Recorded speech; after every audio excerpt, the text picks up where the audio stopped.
Waalaikumsalam. Alhamdulillah wa syukurillah wa la hawla wa la quwwata illa billah.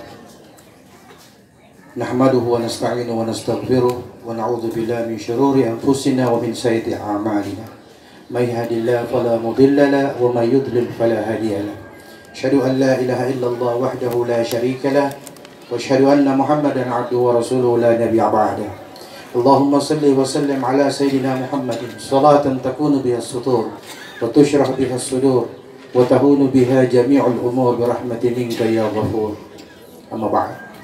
Yang saya hormati Bapak Camat Irian yang hadir pada kesempatan takziah hari ini,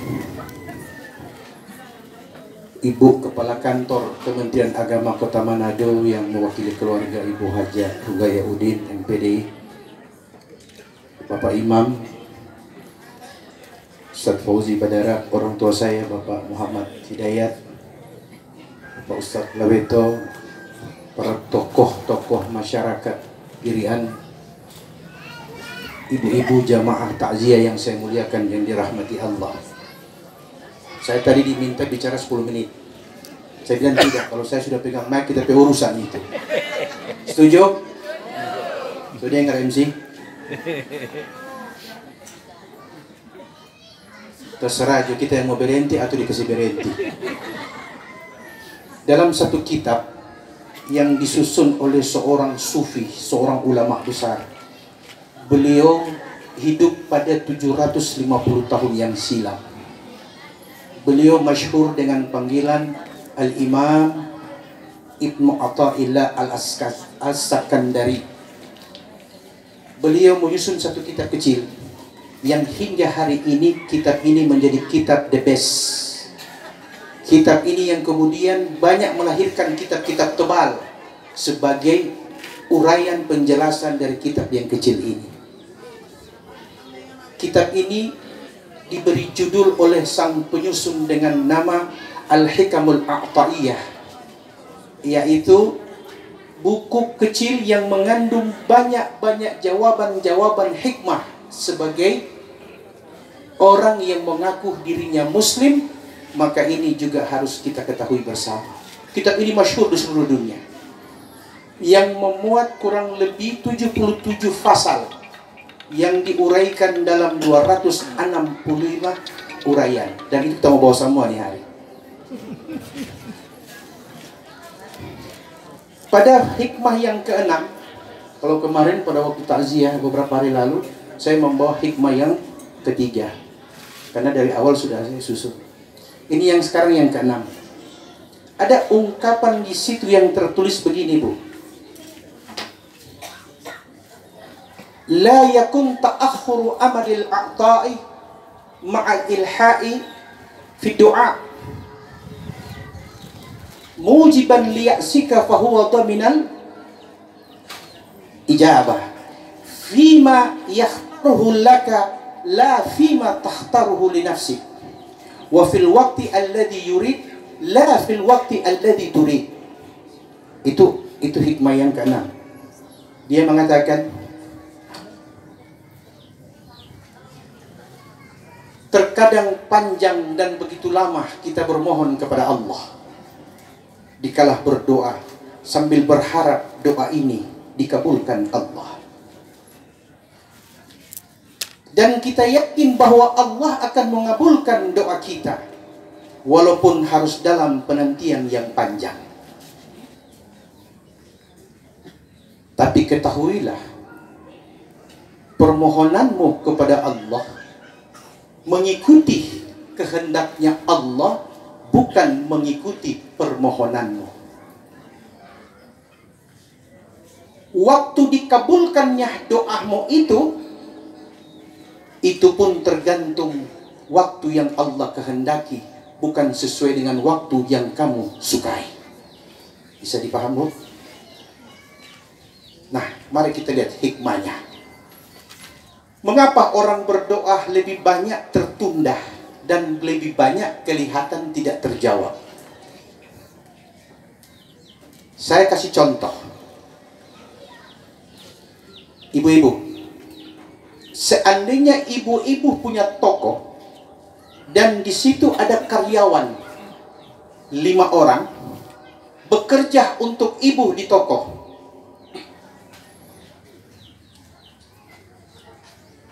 Mereka bekerja sesuai dengan aturan-aturan yang ibu sudah sampaikan kepada mereka. Masuk jam 7, pulang jam 4 sore.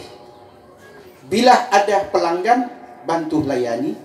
Bila ada stok yang kurang, periksa dan cek di gudang. Sekian banyak aturan yang sudah kita berikan kepada si karyawan. Dan karyawan itu pun melaksanakannya dengan baik. Kira-kira pada akhir bulan, coba tolong jawab Bu, apakah dia meminta gaji atau bermohon gaji? Jawab. Apa Bu? Dia meminta gaji apa bermohon gaji? Apa bedanya antara bermohon dan meminta? Kalau meminta berarti ada haknya. Kalau bermohon tidak ada haknya. Demikian pula dengan doa kepada Allah Rabbul Izzah. Selama ini kita selalu meminta kepada Allah, bukan berdoa, memohon.